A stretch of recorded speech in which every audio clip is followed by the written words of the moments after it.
SSS probes reported arms discovered at Malami Kebbi resistance. According to the report, Operative of Economic and Financial Crimes Commission, that is EFCC, uncovered the arms during a search of Mr. Malami Kebbi home as part of ongoing financial crime investigations. And then some people called the attention of Nigeria government to arrest Sheikh Abubakar Malami Gumi. Before proceed, welcome to Giro 24 TV. Please don't forget to subscribe and hit the button bells. The State Security Service SSS has opened a fresh investigation into the former Attorney General of the Federation and Minister of Justice, that is Abubakar Malami, following the report, discovery of arms and ammunition in his residence in Kebbi, that is Kebbi State in Nigeria. The Nation newspaper first reported the development, citing security sources familiar with the matter. According to the report, Operatives of Economic and Financial Crimes Commission, that is EFCC, uncovered the arms during a search of Mr. Malami Kebbi home as part of ongoing financial crime investigations. However, because the possession of illegal arms fall outside the EFCC statutory mandate, the anti-graft agency reportedly handed over the recovered weapons to the SS for the further investigation. The Nation quoted sources as saying the exact quantity and type of arms recovered could not be immediately confirmed, but described the case as substantial enough to warrant a full-scale DSS probe. Mr. Malami, who served as Attorney General between 2015 and 2023, was granted bail last week by a federal high court in Abuja alongside his son, that is Abdulaziz, and his wife, Asabe Bashir, in connection with an 8.7 billion money laundering case. Despite the bail ruling, he remained in custody at the Kuje Coronation Center, having yet to meet the condition attached to his release.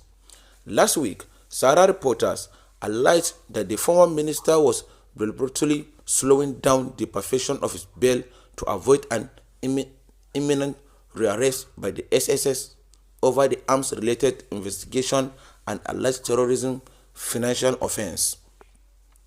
The online platform reported that dozens of SSS operatives were deployed around the Kuje facility as a precautionary measure to ensure Mr. Malami availability for questioning once released on bail.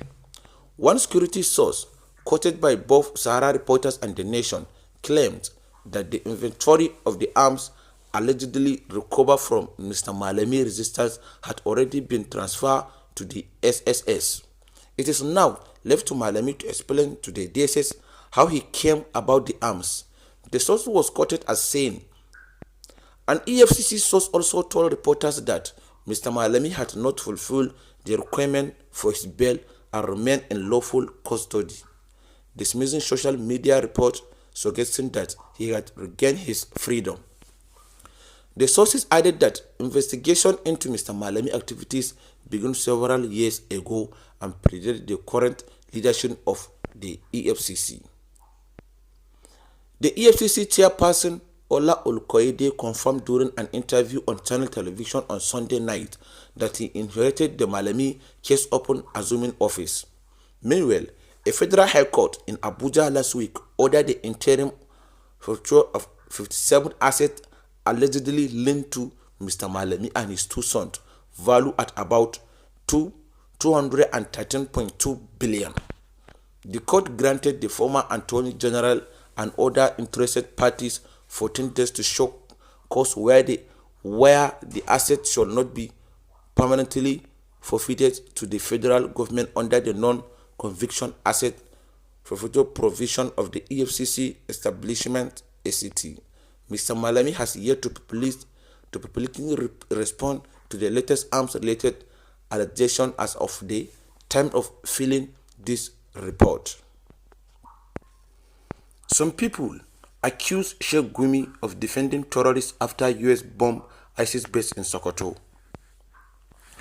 A pastor has drawn attention to what Islamic cleric Sheikh Ahmed Gumi did shortly after the United States government carried out a strike on ISIS base in Sokoto State in Nigeria. The strike, which has confirmed by the US president, generated attention online with several individuals sharing their thoughts on this action of the US president against terrorist groups. In the middle of this, Sheikh Ahmed Gumi spoke, and according to a report published by Daily Trust, the Islamic scholar condemned the attack by the US government on the terrorists. Gumi said the government could have sought the help of other nations like Turkey, China, or Pakistan to fight terrorists and not the US. His statement in the report reads in part, "However, this should only be carried out by clean, holy hands, not by an other terrorist whose hands are stained with the blood of hundreds of thousands of innocent children, women, and men. If Nigeria wants military assistance, China, Turkey, and Pakistan can do the job effectively. The US involvement in Nigeria will attract the real anti-US force, making our land theater of war." Gumi made several statements, and while his videos trended online, a pastor reacted to the position of Sheikh Ahmed Gumi over the strike on ISIS terrorists. The pastor proclaimed the faith, took his page to call for the arrest of the Islamic scholar, and claimed that he is carrying out steps against humanity. His statement: Sheikh Gumi protests President Trump's Christmas military strike against the Islamic terrorists. Speaking about what he believes should be done to Gumi, he continued on, "Gumi must be arrested and put on trial for crimes against humanity. Tinubu must publicly condemn Gumi, or else he is declaring his complicity in his crimes." Mutane dai suna ta maganganu ne akan irin wato shararren malamin addinin musulunci Sheikh Ahmed Gumi, da suke tunani akan cewa tabbas kamata ya gwamnatin Tinubu ta gayyaci malam ko kuma a tura jami'ai su yi arrestin ɗinsa a je a gudanar da gagarumin bincike, inda suke zargin cewa tabbas malam fa yana da alaƙa dumu-dumu, ko kuma mu ce yana da hannu dumu-dumu gurin ta'addancin da ke addaban arewacin Najeriya, inda kuma wasu suke ganin cewa malam fa kwata-kwata bai da hannu a lamarin ta'addanci. Kawai malam yana so ne a zauna a yau kowane bangare adalci, a sasanta, a kawo irin karshen abubuwan da suke wakana a yankin arewacin Najeriya, a zauna a yi sulhu tsakanin 'yan bindiga da kuma gwamnatin ƙasar ta Najeriya, inda wasu ke zargin cewa tabbas malam Ahmed Gumi yana da masaniya da kuma hanyoyi da gwamnatin Najeriya za ta ba shi dama tabbas zai iya shawo kan wannan matsalar taɓarɓarewar tsaro da ya jima yana addabar al'umma, inda kuma suke ganin cewa ba kawai malam yana da hannu ne dumu-dumu a harkar ta'addanci. Idan da malam bai da hannu dumu-dumu, ta yaya za ya dinga sanin irin wasu abubuwa da suke wakana na 'yan tada kayan baya, inda mutane da dama wasu ke zargi akan cewa kamata ya gwamnati ta kama malam tare kuma da bincikansa, inda kuma wasu na ganin cewa a'a, kamata ya gwamnati ta jawo malam Sheikh Ahmed Gumi a jiki, domin zai iya ba da gagarumin gudumawa gurin shawo kan matsalar tsaro da ke addaban arewacin Najeriya.